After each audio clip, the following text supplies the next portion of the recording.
अच्छा, जब तुम्हारी इच्छा ही है कि मैं ही उपदेश करूं तो सुनो। सब शास्त्रों का सार तुम्हें बता रहा हूं कि हर समय नाम जप होना चाहिए। पकड़ते रहो, बहुत सुंदर सुंदर शिक्षाएं महाप्रभु ने दी। सब साधनों का सार है हर समय नाम जप होना चाहिए। पहला, प्रेम की उपलब्धि केवल नाम स्मरण से ही होती है। सेवक जी महाराज कह रहे, प्रेम मूल यह नाम है, प्रेमी रसिक जपत यह नाम, प्रेम मगन निज बन विश्राम। नाम स्मरण सर्वश्रेष्ठ सुख का साधन है। नाम स्मरण प्रेम उपलब्धि करता है। बस समझना यह है कि नाम स्मरण कैसे बन के किया जाए। प्रेम प्राप्ति के लिए सबसे पहले साधु संग करना अत्यंत आवश्यक है। साधन है नाम स्मरण। नाम स्मरण की पूर्ति, नाम स्मरण करना, नाम स्मरण बढ़ाना, नाम स्मरण बचाना, ये साधु संग से होता है। शास्त्रों में ढूंढो तो हर बात का आपको प्रमाण मिलेगा। श्री ध्रुवदास जी कह रहे, भजन न होई संग बिनु, भजन बिना नहीं प्रेम। भजन के बिना प्रेम नहीं होगा, भजन बिना साधु संग के नहीं होगा। तो बोले साधन को हरि भजन है, कै सत्संग सहाय। साधु संग सहायता करता है भजन करने में, भजन बढ़ाने में, भजन पचाने में। साधु संग सबसे पहला कर्तव्य है भगवत प्राप्ति का, कि साधु संग करे। साधु संग से नाम कीर्तन, सत्संग, भगवत लीलाओं का कथन श्रवण, नाम जप, ये साधन प्राप्त होने लगते हैं। जंतुर, कलावा, भस्म, राख, एक को बात नहीं कही, नहीं। साधु संग से नाम कीर्तन, सत्संग, भगवत लीलाओं का कथन श्रवण और नाम जप, ये प्राप्त होता है। पकड़ो, यह है साधु संग। इन्हीं जो साधन बताए साधु संग से, इन्हीं साधनों को पकड़ना चाहिए। संसारी लोगों से किसी भी तरह का वैरागी का कोई संबंध नहीं होना चाहिए। हमें लगता है आज जो अभी चर्चा शुरू हो रही है, ये वैराग्य बहुत आगे अच्छे उपदेश हैं, ये पकड़ लेना चाहिए, महाप्रभु के उपदेश हैं। विरक्त को चाहिए कि अगर वो एकांत में बैठ करके सोचे कि मेरा कौन, तो पूरा घूमने पर मन को कोई अपना नहीं मिलना चाहिए। गुरु कृपा से आज तक ऐसा ही है, सब श्री जी के हैं, अपना कोई नहीं है। वैरागी को चाहिए कि उसके संबंध के रजिस्टर में एक ही नाम होना चाहिए, हमारे माई श्यामा जू को राज, बस मेरे तो गिरधर गोपाल दूसरो न कोई। मीरा जी के रजिस्टर संबंध में, रजिस्टर में जो संबंधी है वो कौन है? बोले मेरे तो गिरधर गोपाल दूसरो न कोई। और ये संबंध पुष्ट कैसे होता है? बोले साधु संग से। मीरा जी भी यही कहती है, रात दिन संतों का संग करके ये प्रेम बेली जो बोई, तो उस प्रेम बेली में जो अनन्य फल लगा, वो मेरे तो गिरधर गोपाल दूसरो न कोई। दूसरी बात, पहली बात साधु संग करना है। साधु संग किसे कहते हैं? जिसके संग से भजन बढ़ने लगे, भगवत कथा सुनने को मिले, भगवत अनुराग बढ़े, भगवान नाम कीर्तन, भगवत लीला गायन श्रवण, ये साधु संग। तो साधु संग का परहेज क्या है? संसारी पुरुष का कोई भी संबंध नहीं होना चाहिए। अगर तुम्हारे हृदय को ऐसे राउंड लगाकर जांच करना हो तुम्हें, तो देखो तो एक ही जगह निकले कि हमारे माई श्यामाजू को राज। श्यामाजू के सिवा, जैसे महाप्रभु हरिवंश चंद्र जी कह रहे, मेरे प्राणनाथ श्री श्यामा शपथ करो तृण छिए, कसम खा के कहता हूं श्यामाजू के सिवा हमारा कोई नहीं है। ये बात हुई। अब दूसरी बात है, संसारी लोगों से किसी भी तरह से बात करने का अवसर ना देना। प्रपंच की बातें नहीं। बोधियंता परस्परम का आदेश है भगवान का, मेरी चर्चा करो परस्पर बैठकर, और जहां प्रभु की चर्चा से संसार की तरफ जाने लगे, उठो चल दो।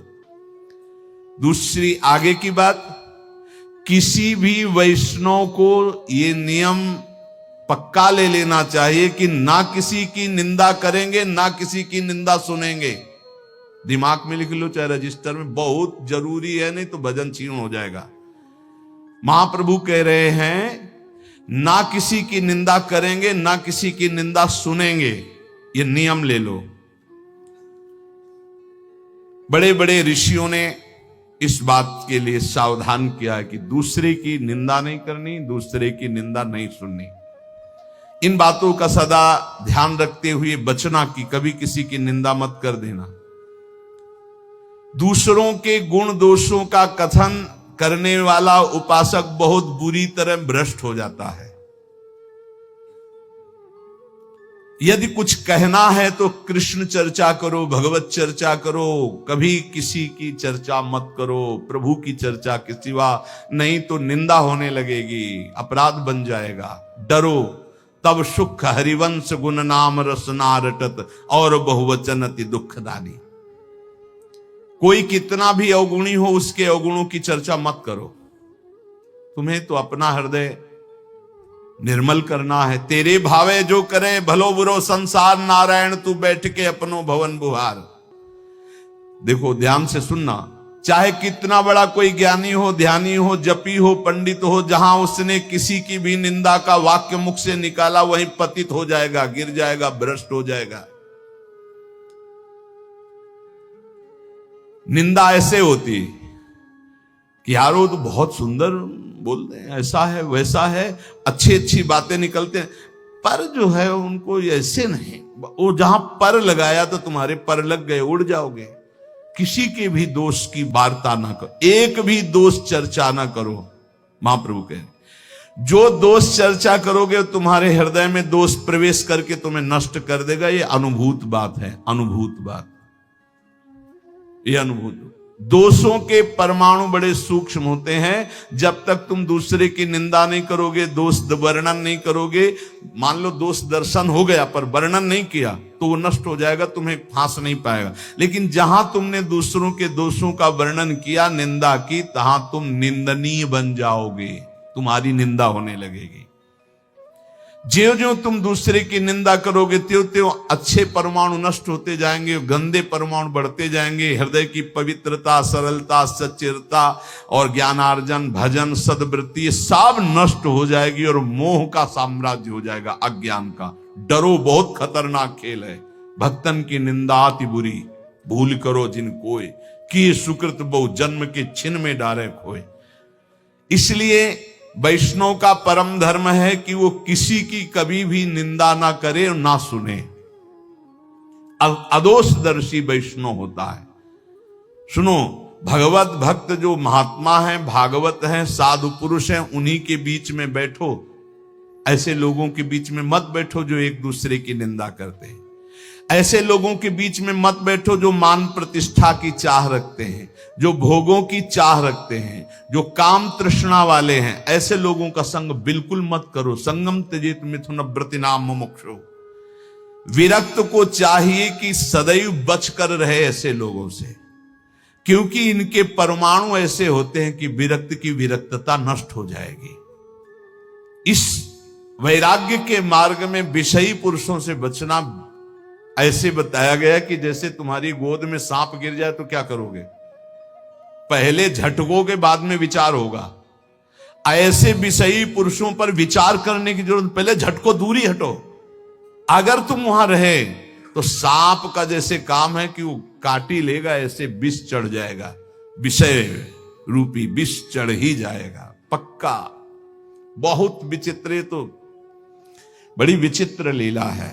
इसलिए विरक्त को निरंतर भगवान नाम जप, भगवत लीला का गायन, भगवत लीला का श्रवण और विषयी पुरुषों के संग का त्याग और दूसरों की निंदा, दोष और इस प्रकार की सुनना, कथन करना, इसका त्याग, ये बैरागी के सुदृढ़ नियम है। और सुनो, मैं तुम्हें वैष्णव के संक्षेप में मुख्य मुख्य धर्म बताता हूं। पहला, ग्राम्य कथा और भोग कथा एक कभी नहीं देखनी चाहिए, न सुननी चाहिए। ग्राम्य कथा में सांसारिक बातें, भोग कथा में जो विषय भोगों की। मोबाइल वाले वैष्णवजन सावधान, बिल्कुल ऐसा भयावह मोबाइल है कि अगर आप सावधान न रहे तो नष्ट हो जाएंगे। भगवत लीला कथा सुनने के लिए आपने मोबाइल खोला तो जहां लीला कथा आ रही वहीं बगल में भोग कथा और संसार कथा के भी वीडियो है। तो आपने इसे टच किया तो लीला शुरू हो जाएगी और तुम्हारी लीला बिगड़ जाएगी। बहुत संभल कर छोटे छोटे बच्चों की वो बुरी दशा हो रही इस मोबाइल के कारण, पर बहुत लाभ भी मोबाइल से है, तो इसलिए लाभ लो, अवगुण का त्याग करो। ग्राम्य कथा सुनना और भोग कथा सुनना मानो अपने वैराग्य की आग लगा लेना है, वैराग्य को नष्ट कर देना है। ग्राम्य कथा सुनने और कहने वाला निश्चित विषयी बन जाता है। बचना चाहिए विषय को।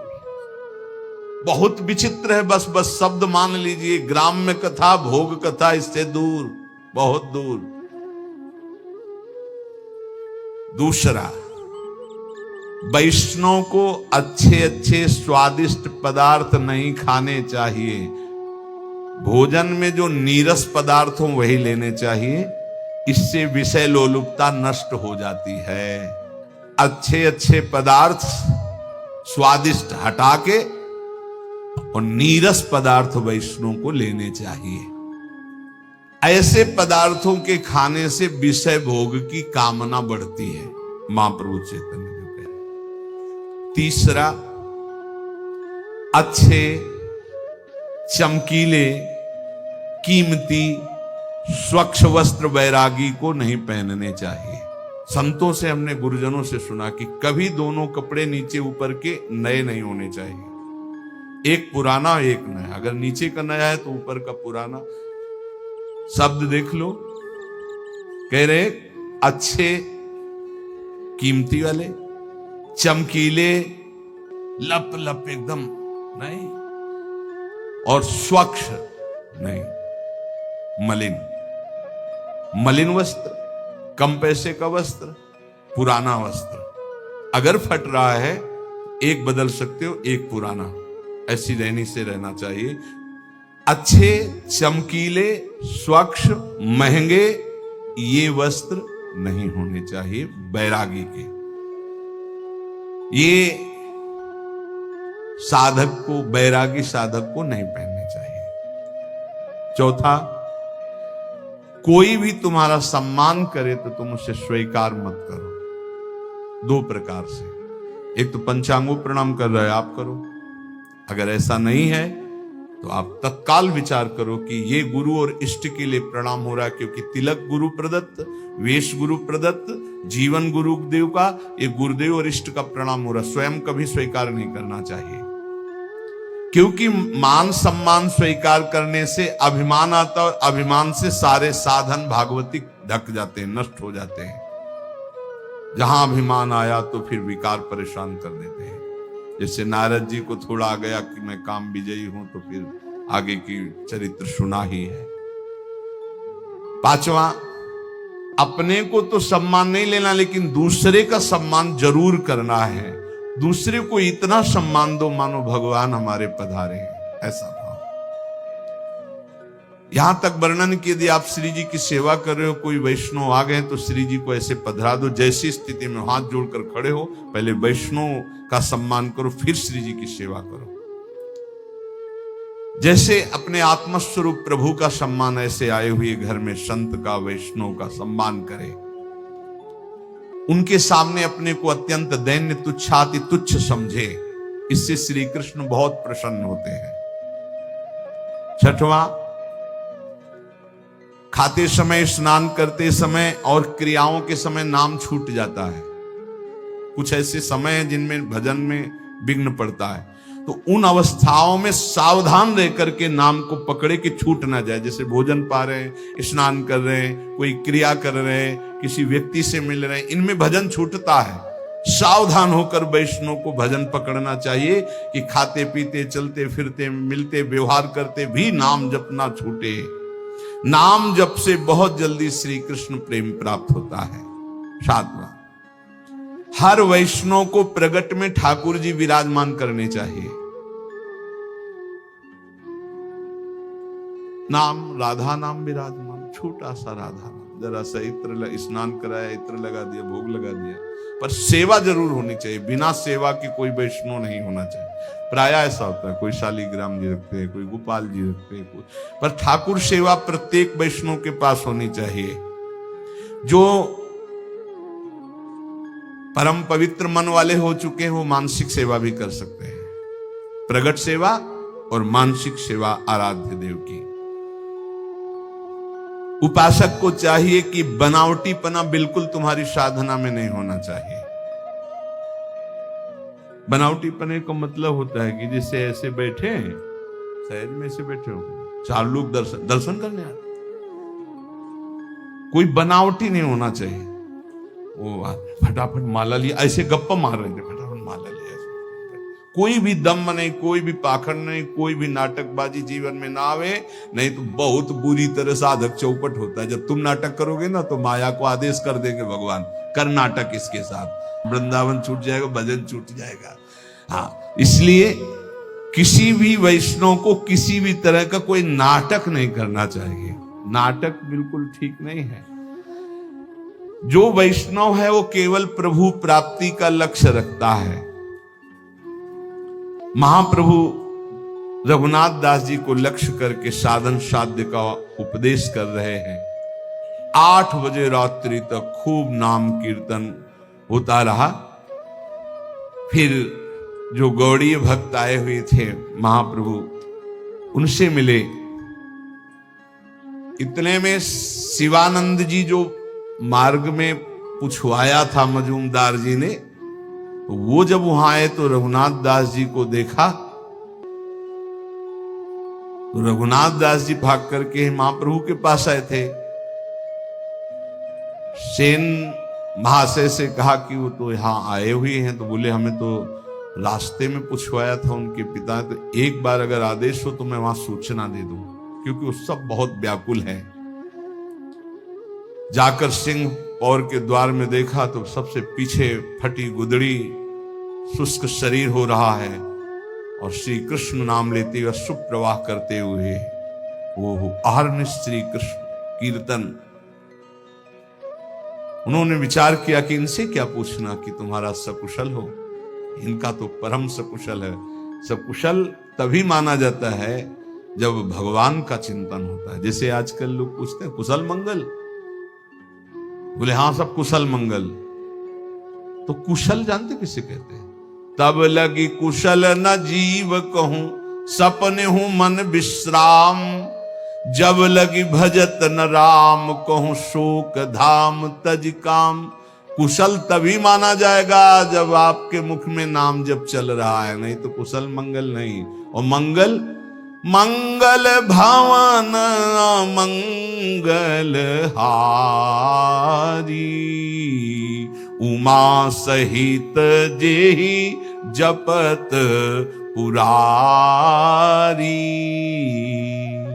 मंगल भवन भगवान का जो स्वयं उमा सहित भगवान शिव नाम जप करते हैं। यदि नाम जप नहीं हो रहा तो कुशल मंगल नहीं तुम्हारी। और बोले कुशल मंगल, बोले सब कुशल मंगल, पर पंच करते हुए कुशल मंगल, नाम जप करते हुए। सेवक ने तत्काल पत्र लिखा, शिवासेन ने पत्र भिजवाया जगन्नाथपुरी से कि आपका पुत्र निश्चिंत रहिए, महाप्रभु की कृपा से यहां विराजमान है, पर जो स्थिति है वो तुम सह नहीं पाओगे। रघुनाथ दास सिंह पौर द्वार पर खड़े होकर भिक्षान जो मिलता है उसी को पाते हैं, और किसी से कोई और सुख सुविधा नहीं लेते। जब उनके माता पिता के पास पत्र पहुंचा तो हाय हाय मच गया कि अरबों खरबों की संपत्ति और बेटा भीख मांग रहा है सिंह पौर द्वार पे। माता तो मूर्छित हो गई है सुन करके कि कैसे मेरा रघु जीता होगा। पिता ने अपने पुत्र के लिए तत्काल 4 रसोई नौकर, सब 400 स्वर्ण मुद्राएं साथ में, जाओ रोज रसोई बनेगी, अच्छे से अच्छे पदार्थ मेरे रघु को। अगर वो बैरागी बन के रहना चाहता है तो ऐसे रहे। हर माता पिता की ऐसी व्यवस्था। रसोईया जगन्नाथपुरी आया, 400 स्वर्ण मुद्राएं और कई रसोइये, कई नौकर।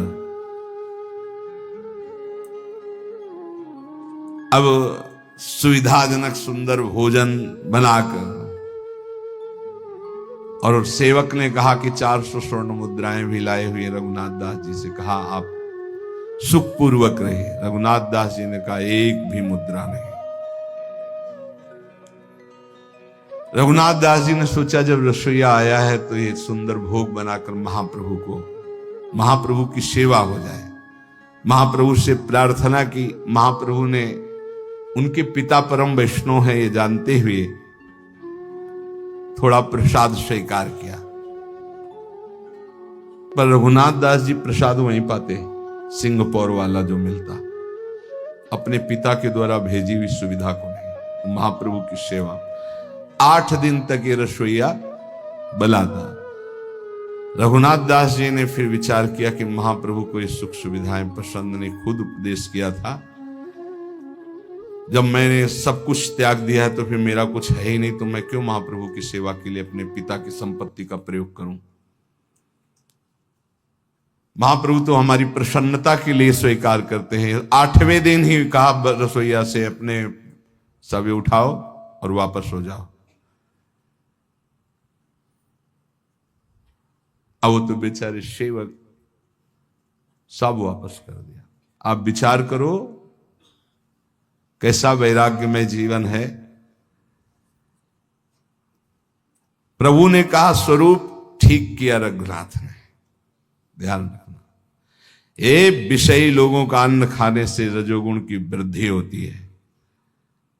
उनके धन में ममता के परमाणु रहते हैं। महाप्रभु चैतन्य देव कह रहे हैं घर वालों के धन में ममता के परमाणु रहते हैं। संसारी लोग कामना शून्य होकर तो अपने जामाता को भी नहीं खिलाते, औरों की तो बात क्या। मलिन बुद्धि वालों का अन्न खाने से कभी कृष्ण नाम जप नहीं होता, कृष्ण नाम कीर्तन नहीं होता और श्री कृष्ण प्रसन्न नहीं होते। जहां तक हो सके इन विषयी पुरुषों के अन्न से बचना चाहिए। रघु ने ठीक किया। आज तक में जो जाता था केवल प्रेम संकोच के कारण जाता था। बड़ा अच्छा किया, बहुत सुंदर किया। रघुनाथ का त्याग और वैराग्य प्रशंसनीय है, महाप्रभु ने कहा। रघुनाथ दास जी ने अब वहां भी मांगने के खड़े होना बंद कर दिया, क्योंकि लोग परिचित हो गए थे कि इतने बड़े धनी मानी के। तो स्वादिष्ट स्वादिष्ट पदार्थ खरीद कर रघुनाथ दास जी को देने लगे थे। भिक्षा लेना बंद कर दिया। एक क्षेत्र में जाते जहां अन्न बंटता था, दाल और महाप्रसाद ही बंटता था केवल, तो सायंकाल जाते जो बचा खुचा होता वहां से ले आते थे। महाप्रभु ने कहा रघुनाथ दास अब सिंह पौर पर नहीं खड़ा होता, क्योंकि दर्शन करके आते तो दिखाई नहीं देता, तो कहां से प्रसाद पाता है। तो उनका प्रभु अब वो एक क्षेत्र में जाते हैं और वहां से बचा हुआ दाल और महाप्रसाद ले आते हैं और उसी को पा लेते हैं। प्रभु ने संतुष्टि पूर्वक कहा ये सर्वोत्तम कार्य किया। सिंह द्वार पर भिक्षा की लालसा से हर व्यक्ति का मुख देखने की इच्छा होती कि ये दे दे, शायद ये दे दे। अच्छा किया।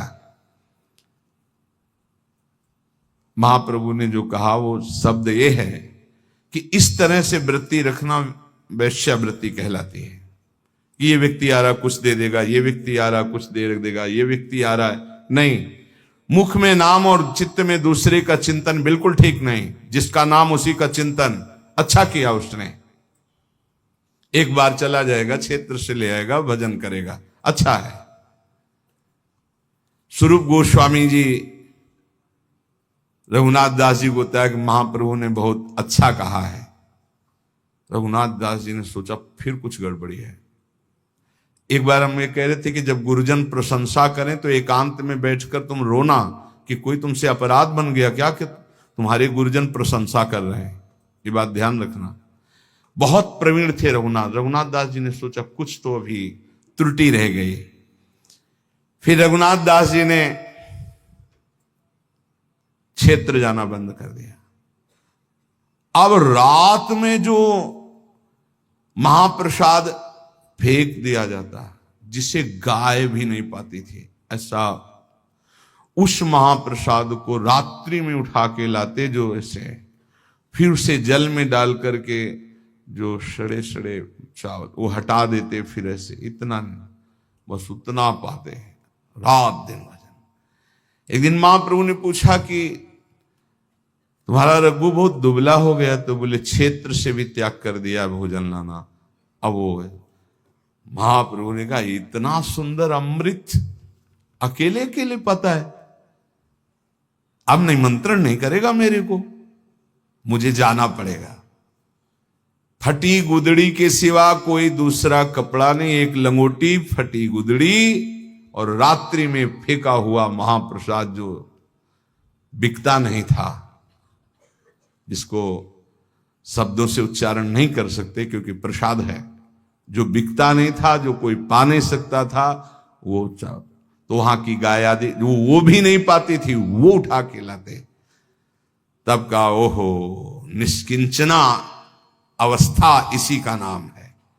जो जिह्वा को संयम में कर लेता है, जो सहनशील है, जो तितिक्ष है, वही बैरागी है।